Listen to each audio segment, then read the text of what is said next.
What's going on, everybody? What is going on? It is Saturday, January 17th, 2026, and we are back with another live here on the Torian Rain Reloaded channel. If you have not done so already, please be sure to go ahead and hit the like button, hit the share button, hit the subscribe button if you are new. And if you are new to the channel, I'm glad that you are here. Be sure to hit the bell twice to be notified whenever I upload a new video or go live, or join the Discord, and you will be receiving the notification in there. Shout out to all the members, all the mods, everybody over there in Patreon, and of course everyone in the Discord. But before we get into everything, let me acknowledge those who are in the chat now or who came in earlier. We got Mansa Musa, Hurricane Nisi, Firebat, Wallow J, Anita Harrell, Reparations Nation, SD Johnson, Dark Titan Next, Don P, Zavon, Dimple Face, B First Is, Mahako, and Nini just popped into the chat as well. Shout out to you. But shout out to those who are here or those who will be coming in relatively shortly as time continues to go on. So we have quite a few things that we're going to be discussing today. We got quite a few videos that we're going to be looking at. So it's going to be a mix between articles and videos, stuff that came out this week. Some stuff I had to reach back maybe about a month ago and like last week, but most of it is this week. But we're going to go ahead and get into it. Now, of course, you know, I always like to start off if there's any like positive videos, I usually start off with that. But unfortunately, I don't have any positive topics to discuss this week. But there are some unfortunate news that did happen because there were 4 of them in particular. And we're about to go over all 4 of them now, starting with this one. So in case y'all haven't heard, Claudette Colvin, who was the person who refused to give up her seat on a bus at the start of the civil rights movement, passed away at the age of 86. Now, of course, many people are more familiar with Rosa Parks because she was the one that was more, famous for what she did later on. But Claudette Colvin, for those of you who are unaware, actually was the first one. And she was a teenager when this happened. And I guess I don't know what the reasoning as to why they didn't push her story out there like that. But unfortunately, they didn't but later on, people found out who she was and her story. But she passed away at the age of 86. So definitely RIP to this woman. She lived a very long life. I'm sure she had several stories to tell about that encounter on that particular day, way back when. But like I said, I wish her story would have got pushed more, but you know how it goes. So we're going to kind of go through these kind of rapidly. I'm not going to read too much into it. The next person that we unfortunately that passed away was John Forte, who was attached to the group The Fugees. As we all know, we remember The Fugees back in the day, pioneering R&B and hip hop group from back in the 90s, helped propel Lauryn Hill and Wyclef Jean's career to where it's at now, especially Lauryn Hill. But he passed away at the age of 50. This is how a musical prodigy went from poverty to Fugees to prison to Martha's Vineyard. And that's a picture of him right there back in 2013. And he passed away in Massachusetts at the age of 50. He had he was married and he had a daughter. And he passed away at the age of 50. Oh, listen, I was a huge Fugees fan back in the day. I was a huge Fugees fan back in the day. That Fuji La song played endlessly in my ears. But then when they came out with that album, oh my goodness. Yeah, but the Fugees was a huge part of my youth back in the 90s. I keep telling people the 90s is the golden era of everything. It just is. And I don't want to hear nothing else about it. Sure, we had other eras and everything like that, but it was something about that 90s that just worked. So RIP to him. Now, the next person I'm going to talk about, now this is more someone from my era. Some of you may or may not know who this person is, but y'all remember the show she was on.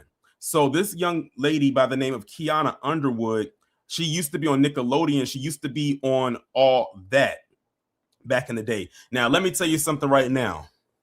All That, Kenan and Kel, Figure It Out, Are You Afraid of the Dark, Cat Dog, Rocco's Modern Life, Legends of the Hidden Temple, Dare, Double Dare 2000, all those shows back in the day, those were a huge part of my childhood.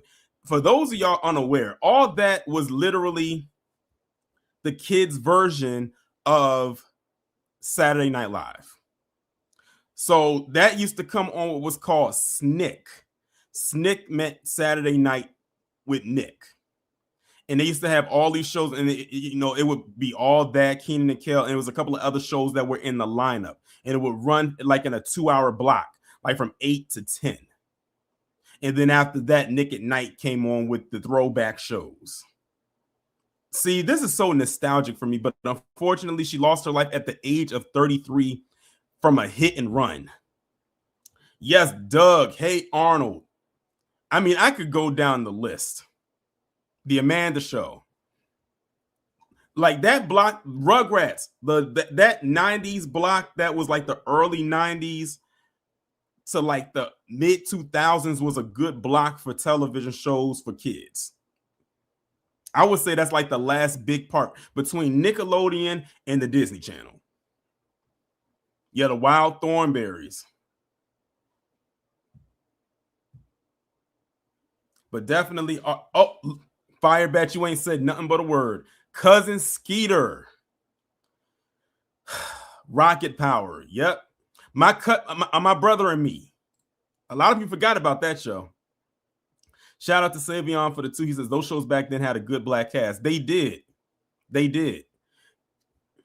And you had TLC who did the theme song. See, that was back in the day when they had R&B and hip hop artists do theme song for kids shows. You had TLC do the theme song for All That. You had Coolio do the theme song for Kenan and Kel. You had 702 do the theme song for Cousin Skeeter. If you want to take it off of Nickelodeon, you had, for those of y'all who don't know, for the show Half and Half, which was on UPN, that was Shanice. And it was Shanice, and it was somebody else. I forgot who it was. And ironically, Shanice was married to Flex, who was on Half and Half.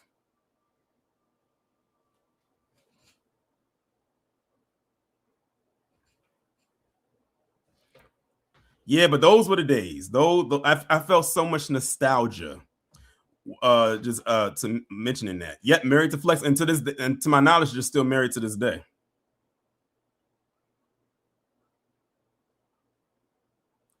But yeah, I just wanted to go over that. But it feels like there's one person. I know I said that there was 4, but I feel like I'm forgetting one. Oh yeah. Oh, I know why.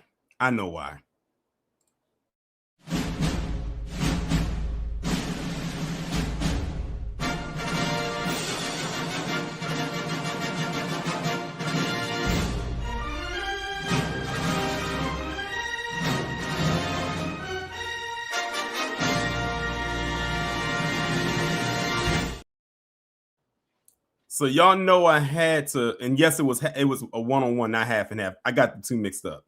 So y'all know I had to play it for this one. So yeah, Scott Adams has kicked the can, y'all. It was only a matter of time. I mean, when I kept seeing these reports saying that, with his health deteriorating and all of that, it was only a matter of time. So Scott Adams, the creator of Dilbert, dies at 68. And man, the black people on Twitter, myself included, who called it what it is, the usual suspects, they were mad at us with what we had to say about him. They was like, how dare you say these things? How dare you, and all this, that, and the third. And they, I reposted that quote that he made talking about black people and, talking about get away from black people and this, that, and the third. And you had the usual suspects up there coping hard. And I mean, they were coping hard. They probably still under that post now, still going at it. And I don't care. I do not care.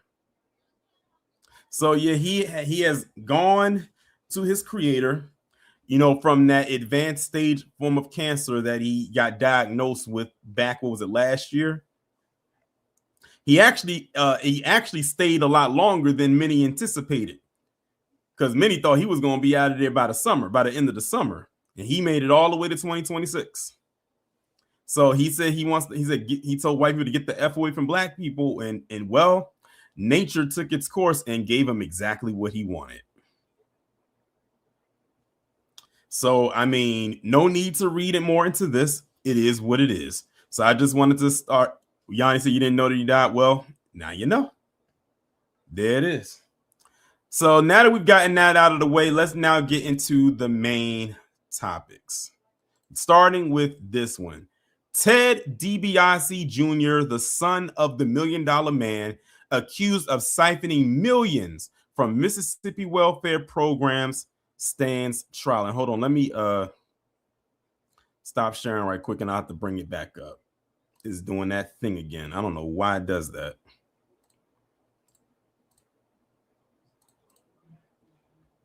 He's attached to that stuff that's going on with Brett Favre, by the way.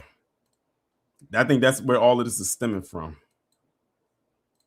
Investigation into the Department of Human Services was sparked by a tip from a whistleblower. Former pro wrestler Ted DiBiase Jr. is now on trial. Federal prosecutors allege he received millions of dollars tied to welfare programs through sham contracts for services never provided. A jury selection has been underway all day long. 16 WAPT's Ross Adams has been at the federal courthouse covering the developments. Ross, what charges is DiBiase Jr. facing? You know, Ted DiBiase Jr. is accustomed to taking on opponents in the ring as a wrestler, but now he's facing perhaps his toughest opponent ever, the United States government. Now, according to this 13-count federal indictment, the former wrestler, who now lives in Madison, is accused of conspiracy and wire fraud. Prosecutors say DiBiase conspired with former State Department of Human Services Director John Davis, as well as Nancy New, the founder of New Summit School, to fraudulently obtain more than $3.5 million in federal welfare funds intended for needy families and low-income individuals. The list of potential witnesses has more than 80 names on it, including former Governor Phil Bryant, State Auditor Shad White, Jackson business owner Jeff Good, and Marcus Dupree, former NFL player and Mississippi State football standout. Now, jury selection has been intense and thorough. The judge questioning potential jurors about pro wrestling, how they feel about that sport, and whether they can set aside any personal feelings and listen to the evidence and make a decision in the case based on the facts, and again, and not how they may feel about DiBiase. A jury selection at this hour remains still ongoing more than 8 hours after it first kicked off this morning. The judge has already excused 26 of the 80 members of the jury pool who were summoned to the courthouse this morning. Of course, they have to get that magic number of 12 jurors and 4 alternates. For now, we're live at the federal courthouse in downtown Jackson. Ross Adams, 16 WAPT News. All right, so you hear that right there, and I see it in the chat. We know whose face and name is missing from that lineup. Brett Favre. Oh, Mr. Williams, they didn't forget about Brett Favre. They intentionally left him off. Brett Favre, they are letting that string along as if we're going to forget. And they continue to let this dude get on social media and talk like we don't know what he did. The thing is, people know what he did and his involvement. He's a huge part of this, and they keep bypassing it. This reminds me of Rick the Snake Snyder, the former governor of the former governor of Michigan, the one that was involved with the dirty water up there. Everyone around him got charged and arrested or had to pay fines and whatnot, but he was the only one who was able to escape that unscathed. That man was able to get out of office and not have not one charge levied against him. He didn't spend not one time in jail. He didn't pay not one fine. He didn't face not one consequence for his involvement. He sat up there and lied and said, "Oh, I didn't know this was going on." You're the governor of the state. How do you not know what's going on? You knew what was going on. You were you were a huge part in why all of that went down. So this is playing out, as far as Brett Favre goes, this is playing out just like that. Like, they have a huge part, a huge face that they could attach to it, and all the evidence is there, but they're refusing to go after them. They're going to go after all the underlings.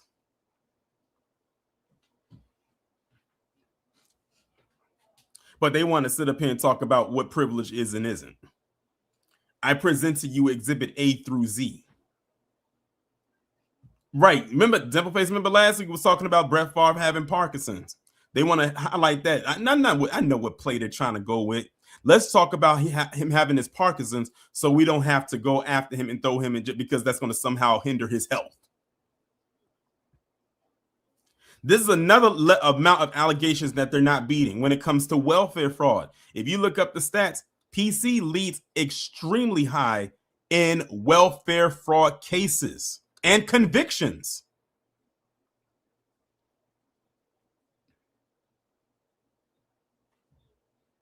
But let's move on now from one crazy story to an even more wilder one. I don't know why I did that. Hold on, y'all.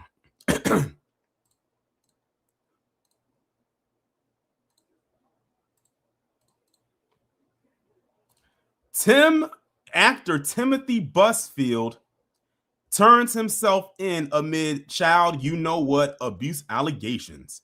Let's talk about it. It's looking kind of spooky out there in White Hollywood.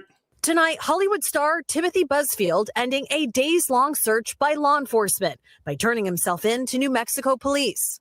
The actor now charged with sexual contact of a minor and child abuse. Busfield speaking to TMZ as he surrendered to authorities. I'm going to confront these lies. They're horrible. They're all lies. And I did not do anything to those little boys.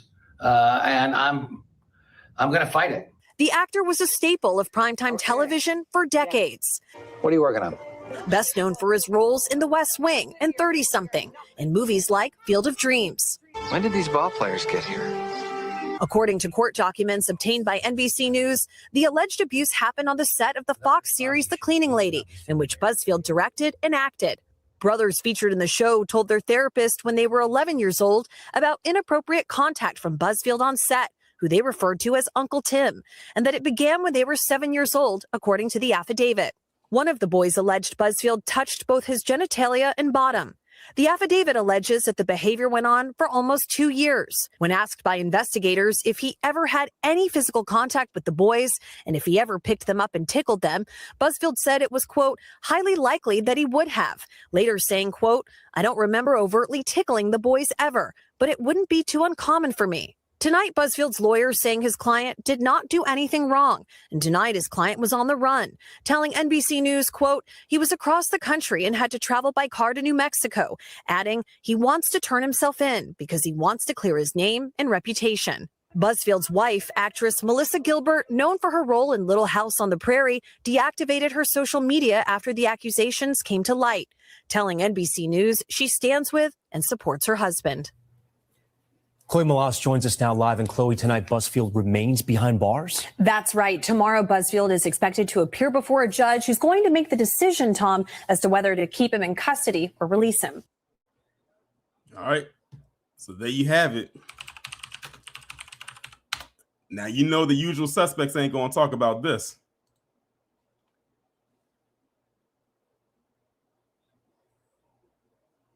But what's crazy about it is that while this is going on with him, they mentioned his wife, Melissa Gilbert, because when I was looking up the video that y'all just watched, something else just came out probably a couple days after the whole situation.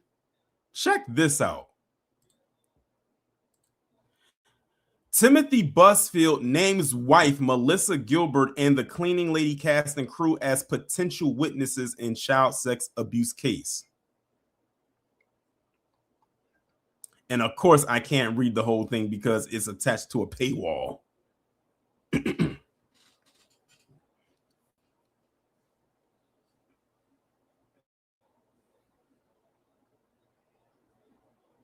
But I'll just read what it says right here. It says Timothy Busfield filed key documents for his defense after being formally charged in an abuse case, hitting back at the state of New York, Mexico's motion to hold for him for pretrial detention and sharing a list of potential witnesses that included his wife, Melissa Gilbert.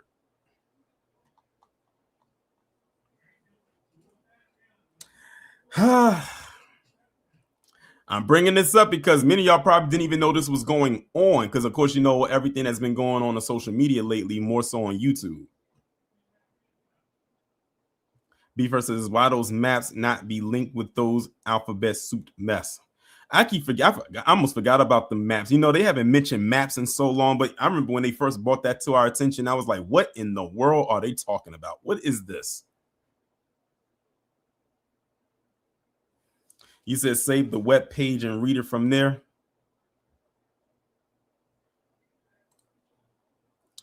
I think I got all that I need.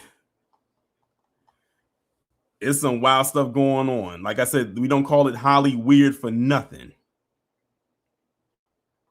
And speaking of Holly Weird, we're going to stay on that same trajectory with this next story. And this is talking about a person that many of us knew about in our youth. Daniel Stern. For those of y'all who don't know who Daniel Stern is, he's the actor that played Marv in Home Alone 1 and 2. Well, he's in hot water right now. And if there was a chance to try to revive his career with this new show, that got derailed because it says Daniel Stern X's ABC pilot, Do You Want Kids?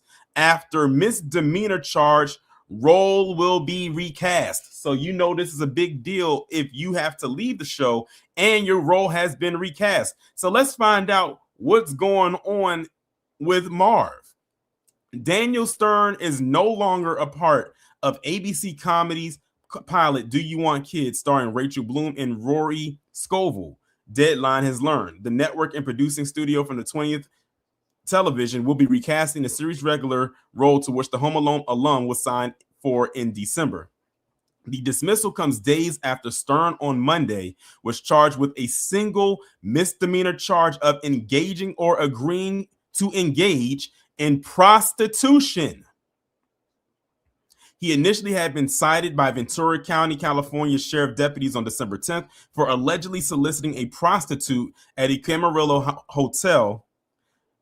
His case was scheduled to be heard Tuesday in Ventura County Court. The arraignment has been continued and will now take place February 6th, TMZ reported. If convicted, Stern could face up to 6 months in jail and up to a $1,000 fine. So that's pretty much it. So basically that's what happened. He was out there trying to buy him some.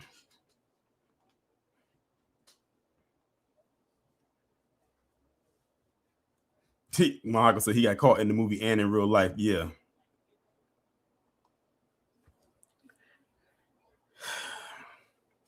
Devilface said a slap on the wrist. Well, because it's like it's prostitution, that will always be seen as a misdemeanor. Of course, unless of course you do something that will upgrade it to a felony.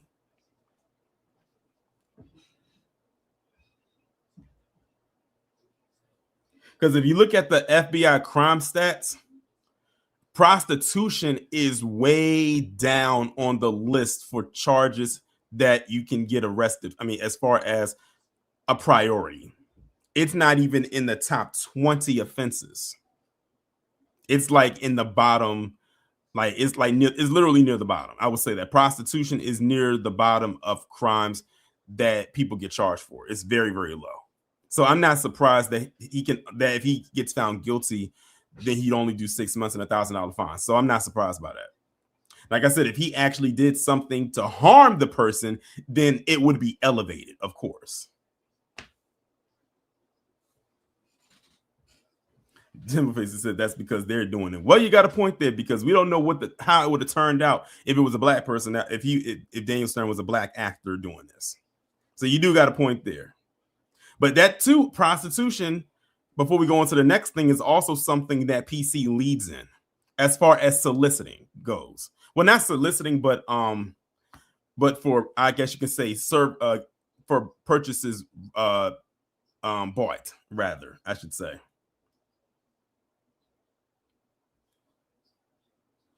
So let's now move on to the next story, and this is more of an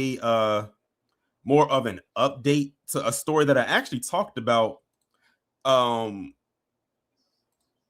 want to say, I can't remember exactly when. It was a couple months ago, but we're going to play it out. And in case y'all don't understand the story, we have this individual by the name of Nikita Casap, and he took out both of his parents in order to raise funds or to get funds, probably from an insurance policy, in order to travel across country and get supplies so he could take out Trump. I kid you not. But for those of y'all who need an update, here it is. Now admits to shooting and killing his parents. This is part of a plea deal, but as Waukesha County reporter Brett Lemoyne discovered, there is a chance this case isn't over yet. Did you use a handgun to shoot her and kill her? Yes, Your Honor. Was that your intent, sir? Yes, Your Honor. 18-year-old Nikita Casap told a judge Thursday he killed his mother, Tatiana Casap, and stepfather, Donald Mayer, last year in their village of Waukesha home. What is your plea to that charge, sir? Guilty, Your Honor. Casap was set to go to trial in March. This week, he filed paperwork to change his plea to guilty. Prosecutors had a mountain of evidence against him. Investigators say Casap killed his parents and hid their bodies under blankets and pillows. He took off in a family vehicle loaded with cash and jewelry from the house and drove around the country with the family dog. He was arrested 2 weeks later in Kansas. I believe he's a danger to the community. District Attorney Leslie Basie says she was surprised Casap changed his plea. By doing so, prosecutors dismissed and read in other charges like hiding a corpse and theft. The homicide charges alone carry mandatory life sentences. In consulting with the family, they were in agreement that this is a fair offer. At sentencing, the judge could consider extended supervision after 20 years. Certainly, I don't think he should be out in the community, and I would argue against that. There's also a possibility of federal charges. Investigators say Casap plotted to assassinate President Trump to, quote, save the white race. So far, no additional charges have been filed. Family members were present in court Thursday via Zoom. We did reach out to Donald Mayer's mother earlier this week by email, but we haven't heard back yet. Reporting in Waukesha, Brett Lemoyne, Fox 6 News. You want to know what got me when I first watched this video? Was that last part. Yeah, Dimpleface, that part. When he said that he plotted to take out Trump to, quote unquote, save the white race. And I'm sitting here saying to myself, you just took out both of your white parents and you was going to go travel to take out Trump, who is a white man. How does that work? Like that, when I first read that, I said, wait a minute. So help me with the logic of all of this. Because that doesn't make any sense. It's not like he took out or he went to, say, maybe take out a person who was non-white. He took out both of his parents who were both white. So, and then was traveling across country with the attempt to take out Trump. And his reasoning was he wanted to save the white race. He should be locked up just because of that alone. Exactly, like that was his reasoning. They're literally reading off his reasoning. I bet you, I see someone like me, I could not be in the position where I have to read these type of documents, especially ones like this, and get to something like that, because I wouldn't be able to take myself seriously. I would probably start chuckling because I don't get it. I don't understand it. Like, what in the world? What kind of logic is that? Yeah, and they like to call themselves high IQ. But you know what? I bet you Matt Walsh didn't talk about this. I bet you Matt Walsh didn't talk about this when it first happened. All the people that got so upset with when people said something about Charlie Kirk and what happened to him, why didn't they talk about this? I tell you, they don't care about each other. They don't. Look at how they did the whole Renee Good situation. That tells you right there how they feel about each other. They don't care. But let me move. Speaking of ICE, I actually got two stories involving ICE. Now, this one I had to actually reach back to December with, and I wish I had known about this when it first came out, because this puts it into so much perspective.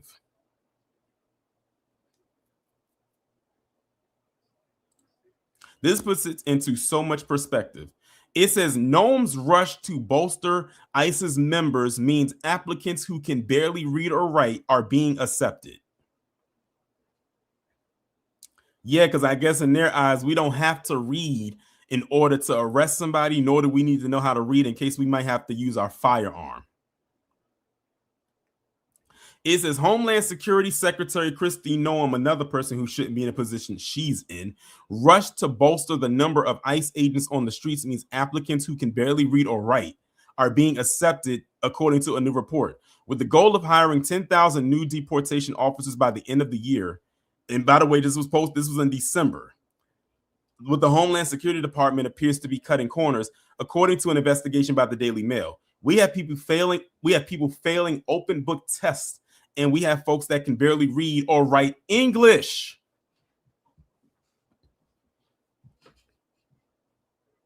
DHS has expanded the applicant pool by ending the age limit on ICE agents and is working on getting new hires on the streets faster with a shortened training period of 6 weeks. ICE recruits are required to go through medical and drug screening and complete a physical fitness test. Remember that pitiful fitness test that Dean Cain tried to do? And he went through that so-called obstacle course. And the next picture we saw of him, he had his arm in a sling. It says we even had a 469-pound man sent to the academy whose own doctor certified him not at all fit for any physical activity. At 469 pounds, I'm surprised he can actually get out of the bed. This is an ABC News report from October also said that some recruits failed drug tests or had disqualifying criminal backgrounds while already in training. See, this is the type of story that they don't put out there. Like, look at who they're hiring. And this is going to lead and segue into the next video that I show. In one incident reported by the Daily Mail, a recruit asked to be excused from class because he had a court date for a gun charge. DHS spokesperson Tricia McLaughlin told The Independent the vast majority of new officers brought on during the hiring surge are experienced law enforcement officers who have already successfully completed a law enforcement academy. This population is expected to account for greater than 85% of new hires. Prior service hires followed streamlined validation, but remain subject to medical fitness and background requirements. And whoever said that Kristi Noem looks like she just got a fresh injection, yeah, it looks like she definitely has got that. She just left a Botox convention. McLaughlin said DHS has received more than 175,000 applications from quote-unquote patriotic Americans. I want y'all to notice that not only am I highlighting that phrase, but they also quoted it. My bad. I clicked and went back. My bad. But we know what they mean when they say patriotic Americans. We know what that's code for. I still have yet to see a black ICE agent. I'm going to be honest with you. I have yet to see a black ICE agent. It says the critical coverage of ICE's hiring process comes as federal agents are under scrutiny for their tactics in the field. Last month, a federal judge banned immigration authorities from firing tear gas and using other riot weapons during protests in Chicago unless such force is objectively necessary to prevent an immediate threat. Authorities in Colorado are investigating an incident from late October in which an immigration agent put a protester in a chokehold, according to Durango Police Chief Bryce Current, who spoke with the New York Times. So, yeah, they think they slick when they be saying patriotic Americans. We know exactly what they mean when they say that. We know exactly what they mean. But remember, I said that I wanted to share that first because that's going to segue into this story that just happened. And shout out to KG, because if it wasn't for him on his members only, and if you're a member of his channel, you saw this. But this incident right here involved ICE and this black family out of I think it was in Minneapolis. I think that's where it was. Let me make sure I got the right one. Okay. Learning new details about what the Minneapolis Fire Department saw and faced when responding to the ICE shooting last week that killed Renee Good. The newly released documents come after one of the violent clashes sent an infant to the hospital. ABC's Olivia Rubin has the latest. I can't breathe. Despite calls from local leaders for peace and to turn down the temperature, clashes between protesters and federal officers not letting up in Minnesota. Federal agents deploying tear gas on crowds, urging them to leave. Stay off federal property or you will In one distressing scene, a baby hospitalized after a family's car was hit with tear gas, according to the Minneapolis Office of Community Safety. The agency saying the 6-month-old had difficulty breathing. The ICE agents came forward and they were like lined up with their mace. The Jackson family says they were driving home from their son's basketball game.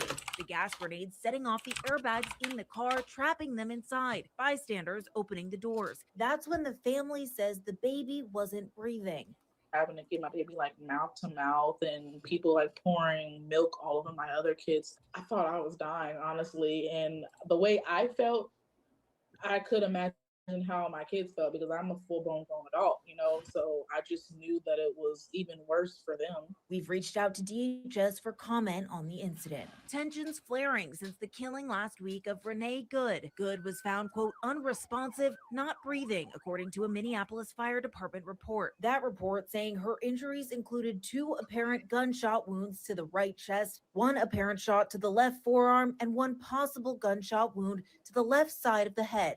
The report saying officials moved Good away from the vehicle to get away from the escalating scene involving law enforcement and bystanders. And now an attorney for the Good family has sent a letter to the federal government telling them to preserve evidence here. In part, they say to ensure that that evidence is not destroyed. So there you have it, right there. This is the family right here that got affected by it. Now, remember, they were not at the protest. They were on their way home from their son's basketball game, and they got caught up in all the mess that was going on their way home. And ICE agents shot a tear gas canister toward their vehicle that affected their 6-month-old baby, the one right here, and he had to end up being hospitalized. Thank God that the baby is okay. But you want to know which is more crazy about this situation is look at the post that the Department of Homeland Security, who is the one who is over ICE, said on Twitter.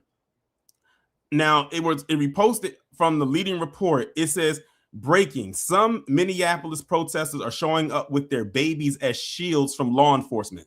Look at how they phrased that. They were not going there with their children. They were trying to get home and got caught up in it. Then you have the Department of Homeland Security reposted and said, do not bring your baby to a violent riot.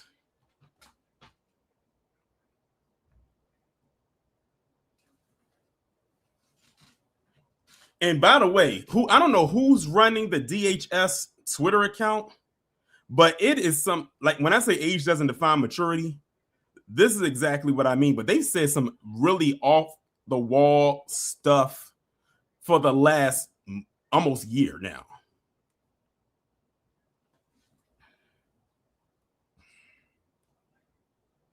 And people had to go and correct what they said. But as you can see, the post is still there. It was put up there on the 11th.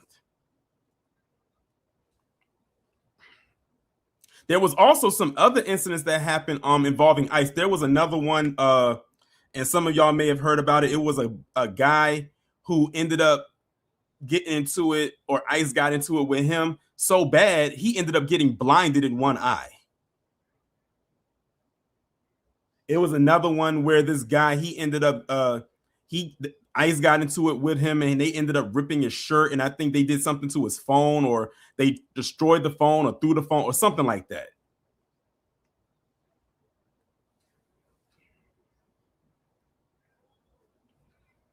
This is what happens when you give people like freedom to pretty much do whatever they want, because they're going to take that around with it. That's why I started with that story first from Christy Noam, when they said that we're hiring those who can barely read or write and those who have pending charges.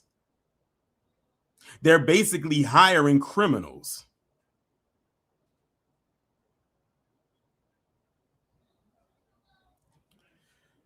But let me move on to this next story. We only got 2 more to go, y'all. So did y'all hear about this nonsense right here? When I saw this, I said, I'm definitely going to bring this to the family. Now, this right here is absolutely ridiculous. Venezuela's Mikado gave Trump her Nobel Prize. In return, she received a swag bag, but no promise of support. And here's the picture right here. Because y'all know how bad Trump wants that Nobel Peace Prize. So the first lady of Venezuela gave Trump her Nobel Prize, which, by the way, you cannot just give your prize away. It's earned and it's given by a committee.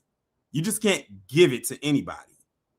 And then what was crazy is I saw that cult on Twitter talking about no one deserves it more better than our President Trump. I'm like, he didn't earn it. What are they talking about? This right here might be just as bad as the FIFA committee. You know, the ones over soccer, the FIFA committee. Remember that last year?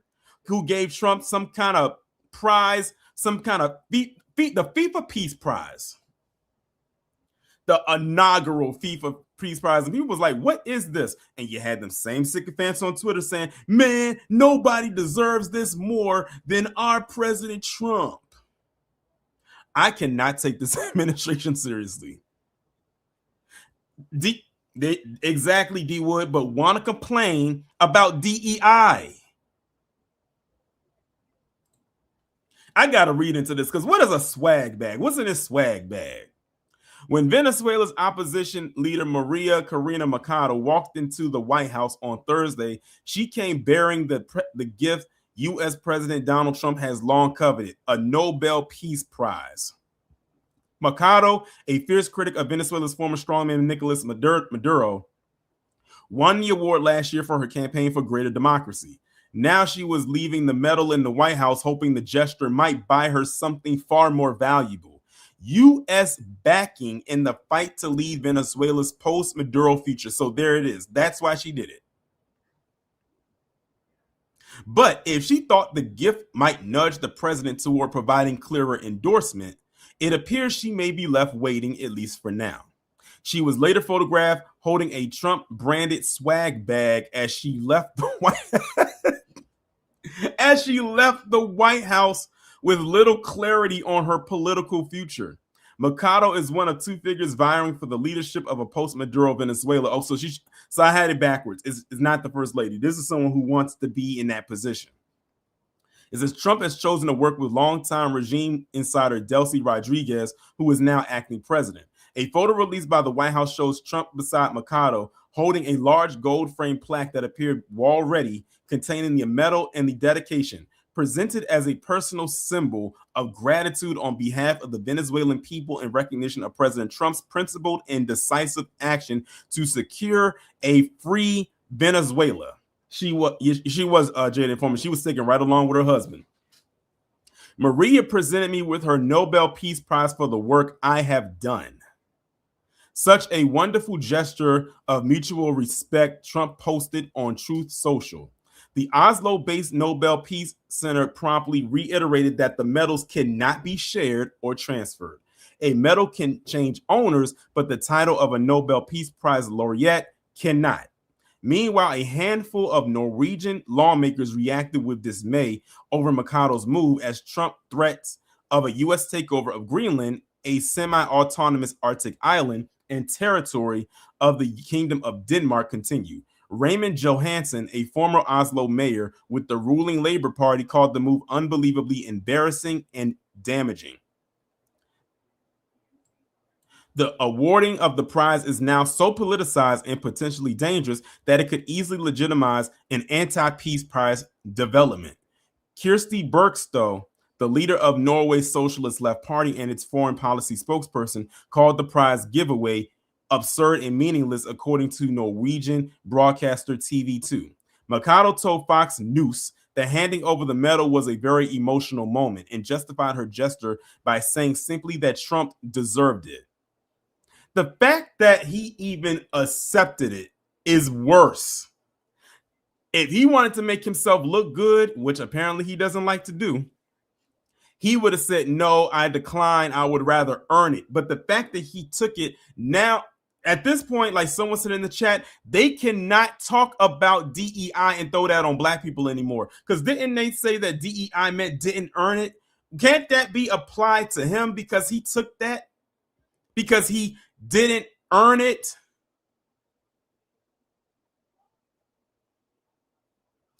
It was a huge responsibility because I did it on behalf of the Venezuelan people. Mercado said in an interview with correspondent Rachel Campos Duffy, a clip of which aired Friday.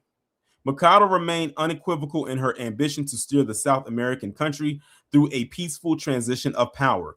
I want to serve my country, she said. I believe I will be elected when the right time comes. So basically, again, she's doing this to think that this is going to be her getting to be president of Venezuela. The first woman president of Venezuela if it doesn't happen. Mercado had earlier called her meeting with Trump historic and extraordinary, said the U.S. administration understood the need to rebuild Venezuela's institutions and protect human rights and free speech. You want to know how else I know that he's not America first? Because not only did he accept this offering, but it's from a person that wasn't even in the States. This woman is in Venezuela.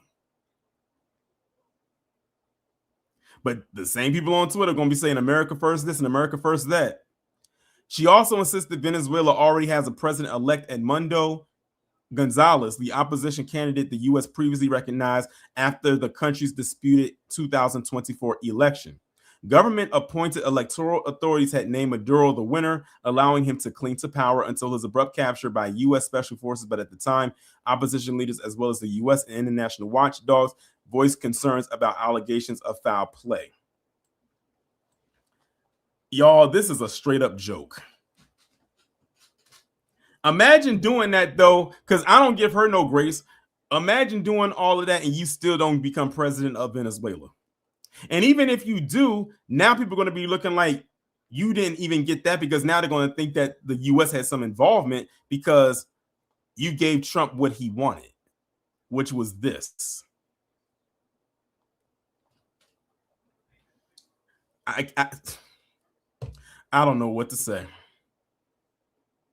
Let's move on to the last story. Now, the last story is a video, and it's about 7 minutes long, and it's involving this individual by the name of Jonathan Gorlock. The title of the video is, "Who is the man accused of robbing graves and selling stolen human remains?" Man, listen. And tonight, we're also learning more about the man who is at the center of this case, a man his friends say was just a normal guy. CBS 21's Maxine Rose continues our team coverage and joins us live in Ephrata. Maxine, what did they tell you? Alex, today I spoke with a man named Trevor Poole. He spoke with me over video call today from his home in Williamsport. But of course, we are outside the home right now where investigators have been searching through for the past couple of days here. What we know from Trevor Poole is that he was a former friend of Jonathan Gorlock, and he says he met him through the music scene. Good people can do bad things. The more than 550 charges filed against Jonathan Gorlock is not adding up for former friends like Trevor Poole. My reaction is it seems like something like psychosis of some sort. I just wonder what I guess would say triggered him. Poole says he met Jonathan Gorlock around 2010 while playing at shows with his band called My Hearts of Fear. Poole says Gorlock also joined a band called Road to Milestone as a lyricist and vocalist, and both of their bands would often play at shows together until around 2018. John was like one of my closer friends that I would hang out with, have brewskis with, and chop it up with outside of the shows. It would always just be him and I talking about, our beliefs, and he's a very empathetic guy. Like, he was always a good dude. For someone in the heavy metal community, having an interest in oddities doesn't exactly come as a shock, Poole says. But Poole also says Gorlock never even mentioned being into it at the time. Honestly, like he was very to himself. As far as like social media goes, it seemed like he kept it pretty minimal. His Instagram page confirmed by documents for a search warrant. It says, quote, "The 533 accounts and pages Gorlock is following revealed an abundance of accounts referencing skeleton collections, corpses, taxidermy, human skull store, oddities, and bone museums. But another alleged Instagram page of his shows more. I think it was just kind of it blended in. I guess my overall take generally is I never ever would have expected him to do something like this. And that is just a little bit of what we know so far about Jonathan Gerlach. But of course, we are actively working to find out more about those who may have known him recently, more recently, I should say. And officials have been releasing information every single day. We are staying on top of this, and we'll give you the latest as it comes. Reporting in Lancaster County, I'm Maxine Rose, CBS 21 News. But a horror movie come to life, that's how detectives describe this Lancaster County home. And just today, authorities removed some disturbing discoveries. A man named Jonathan Gerlach is being charged after more than 100 stolen skeletons were found here. We have team coverage on this story today with CBS 21's Lily Sexton piecing through the search warrant and Maxine Rose speaking to a former friend who is shedding light on the suspect's past. It's 5:30, I'm Alex Thill. And we're now learning Gerlach was allegedly selling some of those human remains. So let's get right into it. Lily, what evidence did police have against him before this arrest? They had been collecting evidence against him for a while now. They were able to get physical DNA evidence from the scene of where the graves were robbed. They also were able to collect information from his social media, where he's being tagged in people speaking about buying and selling these human remains from him. They also said that Lancaster police got a tip. This was all explained in the search warrant. They received a tip from someone that remained anonymous saying that a family friend that she heard through the grapevine that there is a hanging human corpse in his basement. And that did end up being true after they were able to execute this search warrant. Wow. And Maxine, speaking of those friends, I know you were able to talk to someone who says they knew Gerlach. Does his friend say he was like this before all of this happened, or that there was any indication something like this would happen? Yeah, so just to be clear too, I mean, this friend was not mentioned at all in the search warrant, although I do know that there were some names in that search warrant. We reached out to those people and did not hear back. But as for this former friend, he says that there was no indication that he had even any interest in oddities or collecting these sorts of things, at least to this extent, right? He explains that he was kind of into this kind of scene, but never, again, really showed interest in doing something like this. And Maxine, how does that friend feel now knowing what's coming out about him? I did ask him that question. You know, he speaks really highly of him, at least when he was friends with him years ago. He said that he just, you know, good people can do bad things. And that really stuck with me because it's interesting. You know, I think everybody is trying to just wrap their heads around the situation, and knowing him at an earlier stage when maybe they were closer with him or got along with him. It's just interesting to see the way things have in a way changed now, but you know, they're still trying to see the good in him. Absolutely. I want to bring it back to Lily really quick. Lily, how long did this investigation last? When did it start? Do you know those answers? It first started early November. That's when he's accused of robbing the gravesite for the first time. And since then, he has returned multiple times, or he's accused of returning multiple times to rob even more graves at this historic cemetery, each time leaving behind tools and sometimes leaving behind DNA evidence. So police have been collecting evidence and building a case against him for a matter of months now, since early November. Wow, interesting stuff there, Lily. And I just quickly want to go back to Maxine before we move on. Have you also been able to parse through his social media pages, Jonathan Gerlach's? What do we know there? Yeah, so in that search warrant that Lily is talking about there are a few accounts that are mentioned, Facebook, Instagram accounts. So we know that he had some personal accounts there, but we also know that there is another account people have sent to us that allegedly belonged to him, that had multiple pictures of skulls and bones on it that he seemed to have been either buying or selling, something of that sort. So we'll talk a little bit more about Trevor, the friend's reaction to all of that next at 6. Oh, well, thank you both. Wow. That was something. That is crazy. That is insane. And yes, shout out to Mr. Williams, because he was the one that informed me last week about this. He said, Torian, you definitely got to talk about this. And I said, okay, I'll look into it. And when I came across that, that's why I wrote that comment in the chat. I said, I'm just waiting for the Netflix movie / limited series / special / documentary, whatever.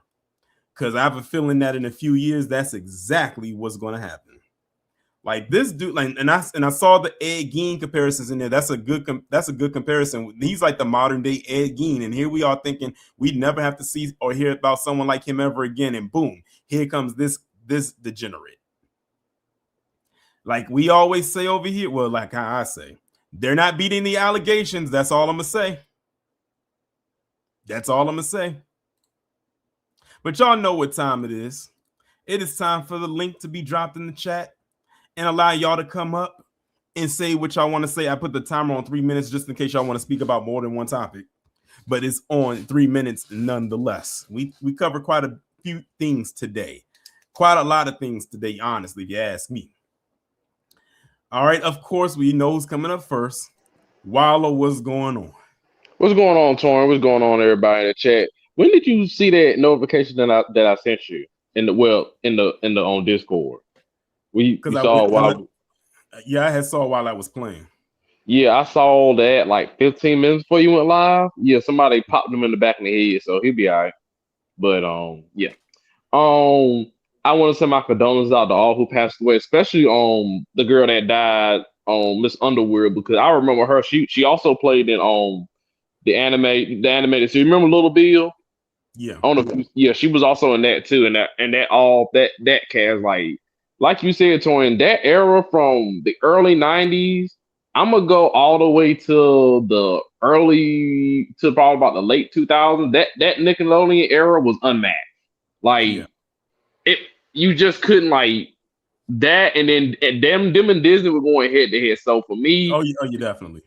Yeah, so for me, seeing someone that you basically grow up watching no longer here, and that you're like the same age, it's sad and it's scary at the same time. Also,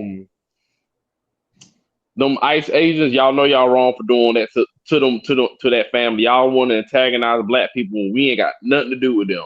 I'm glad that child is not gone from this earth. I hope that child gets healthy and the family gets healthy too.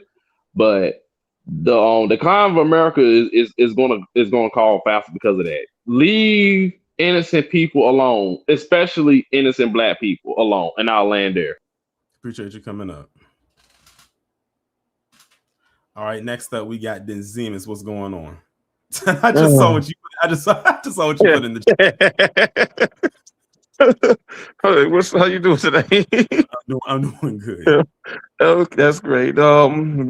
So I just want to say that last story. Oh my God! Why didn't our ancestors, why when they came on the continent, they asses should have been scalped. They should have been scalped. And yeah, we wouldn't have to be dealing with their asses. But I wanted to say something about them ICE agents real quick, and then I'm gonna just land. So I find it very insulting that they're talking about the ICE agents are Nazis and all of this shit because of what's happening to them immigrants. And granted, I do, as Black Americans, we do have hearts. We do feel sorry for the asses, but yeah, I want to ask these people: do you not know the history of this fucking country? Like, the Nazis got all of this shit from their asses. So what the fuck are y'all talking about? They learned how to be. They learned how to be the biggest savages on the planet from the people of this country. So, like, I don't know what else to. I don't know how else I can articulate that to them. These people, y'all chose to come to the original. The original of Hitler's greatest. Okay, so yeah, that's pretty much all I have to say. Oh, no problem. Thanks for coming. B1. B1. And before I bring up the next person, I'm gonna add on to what Denzemus was saying. I just wanted him to get his point out. What if and this is just a theory that I have, and it literally just popped up in my head as I was listening to the story involving that family. What if ICE, the gateway, was initially to go after illegal immigrants, but their end game is to be used against the people? Really digest that, because there's always a foundation of something. It always starts one way, but then once you give them a little bit of a push or a need, then it starts to turn into something else. Like, we always question, why did they put the National Guard in certain places if all they're going to do is have trash and do trash duty? I'm gonna say is this: just keep paying attention to how ICE operates these next few months.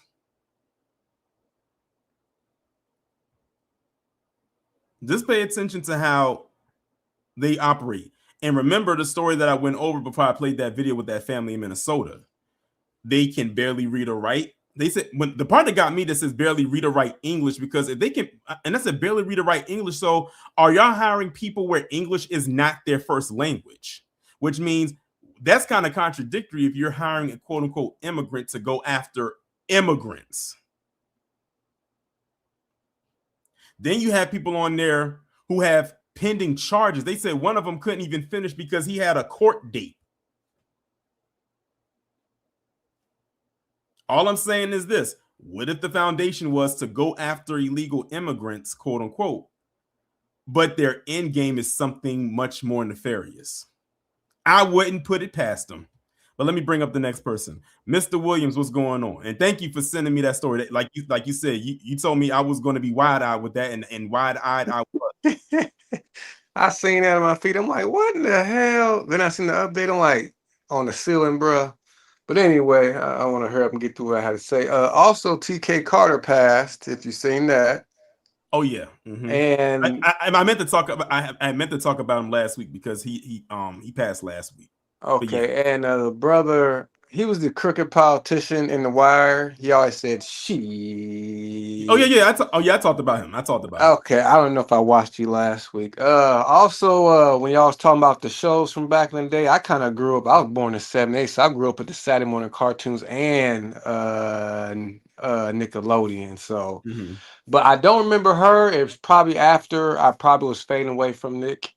Yeah, you was probably like in your teen years around that time. That was more for like people from my age who was like, because I was born in '89, so I was still very much. I was in elementary school when that was on. So you was probably more like in high school. So you probably did fade away from that. I think Doug Funny still came on. I don't know. I can't remember. I won't talk too long, but I put in the chat a little update on Mr. Mike Jeffries. So he is fit to stand trial. So yeah, good. Sometime in 2026, but it looked like his lawyer is still trying to procrastinate.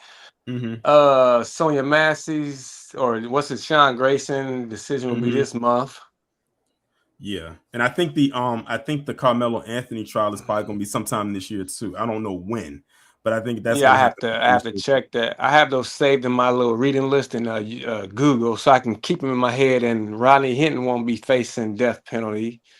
I'm still wondering where's this. Long story short, I'm still wondering about the witnesses that said there's a lady driving. That just completely disappeared. Yeah, and yeah, unqualified ICE agents. I'm not surprised, and you may be right about what the end game is too. Yeah, so, I wouldn't be like. I'm gonna say that's just my theory. I'm not saying that's definite, but that's all they've been doing. But when we listen. As Black Americans, we know the history of this establishment and we know how things work and we see things people don't see. That's why they push back against us, because we're telling the truth. But see, the thing is, take the whole Renee Good situation, for instance. They didn't see it from a perspective until they saw one of their own get popped the way that she did. Now they see it. And see, the thing is, unfortunately, it has to happen that way. You have to see it in order for you to believe, like, oh, you know what? They was right. Well, clearly we was right the whole time, but you didn't want to listen to us. But then you want us to go out there and rally. It was like, no. Right. Like, if you would have listened to us before, you probably wouldn't be in this position right now. Phil has said the same thing. also, and what was I gonna say? And Lisa brought up on how they've been really brutalizing white women. Oh yeah, they going And after at this point. They've gotten the marching orders to go after any and everybody they deem to be a threat. So now it's like no color barrier behind it. They say if we just deem you as a threat, we're going after you. So yeah. Well, here's the problem with that. And Phil said this, you're gonna come across the person on the wrong day who is okay. All right. I appreciate you coming Yep. up. But yeah, like I said, people better get their mind right. We warned you. That's one thing that they cannot say that we did not do. They cannot say that we didn't warn them. And Wallow, yes, we see that you're happy. You got your first buzz of the night. Uh-oh. I'm laughing because I know what's about to happen. Jonathan, what's going on? What's going on? What's up, man? Oh God, my bad. I was flexing.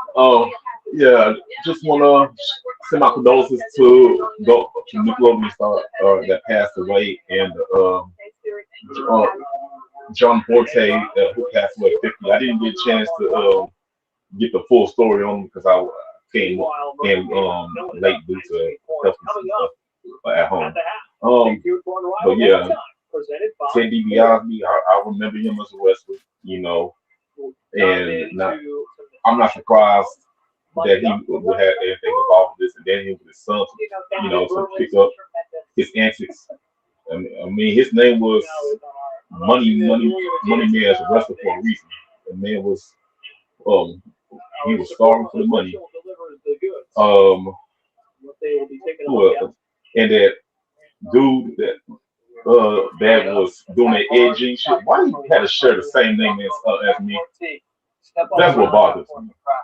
Jonathan Gerhardt. When you said that name, I was like, whoa. I thought I was always on something, but you said Gerhardt, and I'm like, then I listen to what this man has done, and I'm like, I feel change my name. So yeah, this whole thing is just sad, and I just don't know where this world comes to. All I can say is that we need to pray and, you know, and hope that we can like get through this.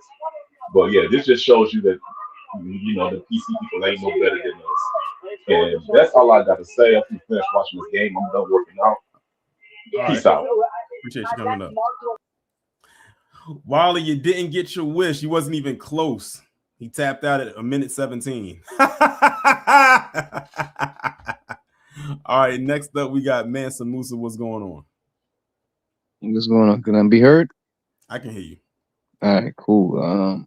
First of all, I want to give my condolences to Kiana Underwood and what's the other woman's name? Claudette Coleman, you said? Yeah, Claudette Colvin and John Forte. And John Forte, yeah. I did see his name credited on the Score album with the Fugees a few times. Mm-hmm. Yeah, that was the album. That's the album. I couldn't think of it. It's like I saw the album cover, but I couldn't think of the name of it. The Score. That is such a good album. Yeah. I think that was their only album at the time. Yeah, I believe it was like 96. Yeah. So 96. Yeah. That's the song that has that's the song that had Killing Me Softly on there. Yeah, it has Killing Me Softly on it. Absolutely. Yes, absolutely. Condolences to those three individuals. Absolutely.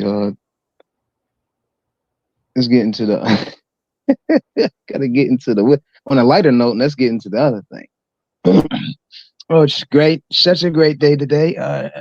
The president is here. It's such a great day today. I finally got the Nobel Peace Prize from the what's her name? Machado, however you pronounce her name. She's here today. I've actually invited her to the ballroom. The ballroom will be finished by next week. We couldn't get Charlie to come to the ballroom, unfortunately. He couldn't come. So, you know, rest in peace to Charlie. We wanted him to come first. So I finally got my Nobel Peace Prize. And guess who else will be at the ballroom? Maduro and his lady would be at the ballroom as well. Involuntarily, of course. Involuntarily. They won't be there by their own choice.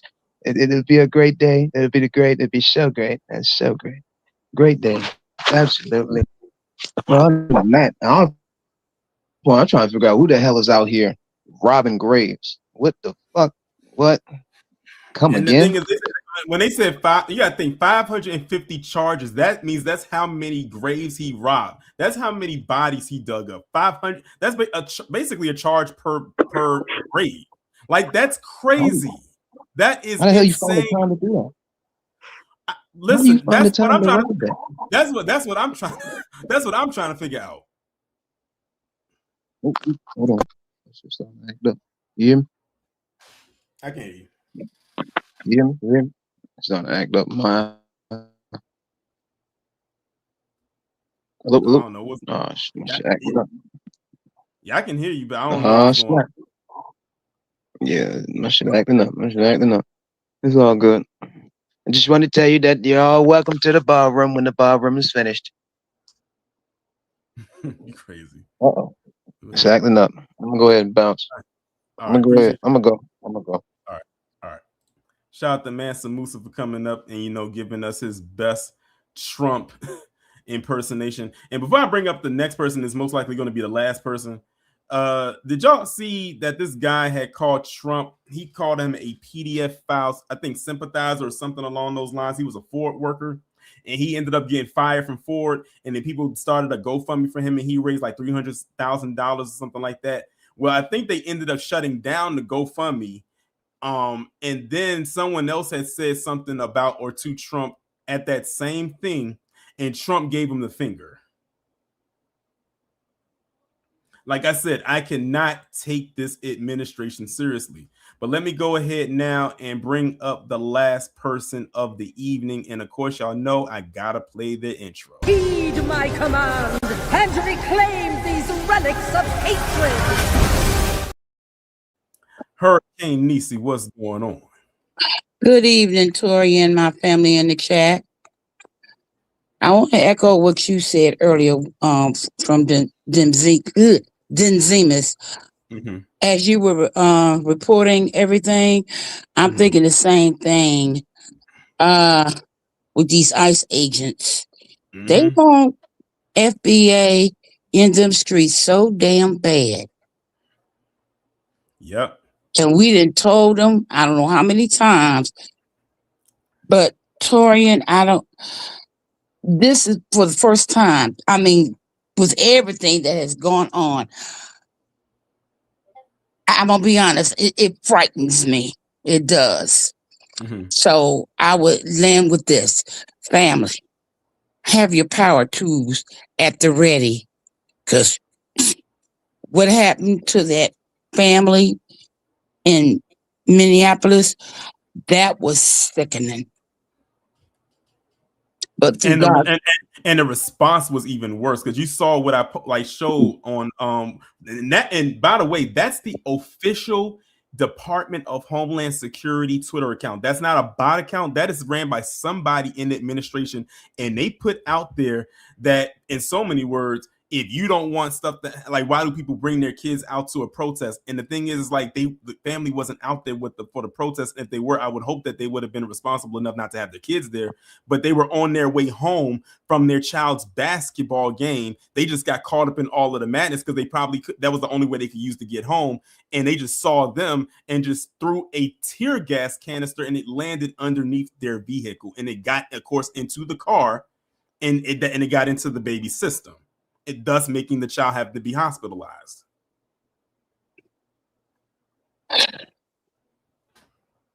oh Jesus! I hope they sue the city and them for that. Well, we don't have a government. We just have lawlessness amok. Yeah. I'm gonna land there, baby. You have a blessed rest of the weekend. You too. Bye-bye. All right, shout out to Ms. Niecy. She rounded off all the panel, and shout out to everyone else that did come up and speak. Shout out to Savion and Jay the informant. Oh, I didn't know her trial was. Listen, I forgot all about this case. But you said Courtney Clinton's her trials this year too. It's a lot of trials happening this year. It's a lot of trials happening that we're gonna be on the lookout for. But yeah, it's getting spooky out here. But I want y'all to hang on to my theory about, I think that the foundation of ICE was to go after these immigrants. But I think at its core, it's going to be something else. It's leading, and it's starting to, I think it's starting to unravel now. You're starting to see it unravel. Because I said, I bet you that's the direction that they're heading in. Because nothing ever just stays where it's supposed to be. Because again, like I said, I still question why the National Guard was sent out here near me.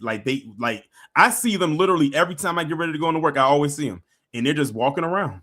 They're not bothering nobody. They just there either in the train station or outside the train station, just walking around, and like it's nothing. They don't be bothering nobody. People walk past them, almost like they're not there. But anyway, y'all, we about to end the live right here. True Crime Sunday coming tomorrow at 6 p.m. Well, the pre-show will start at 5:40 p.m. and it will start at 6 p.m. of course over there on Rumble.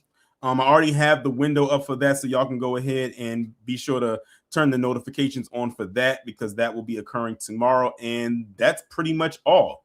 With that being said, y'all enjoy the rest of your evening, the rest of your weekend. True Crime Sunday coming tomorrow. Be safe, stay warm, but most importantly, be one.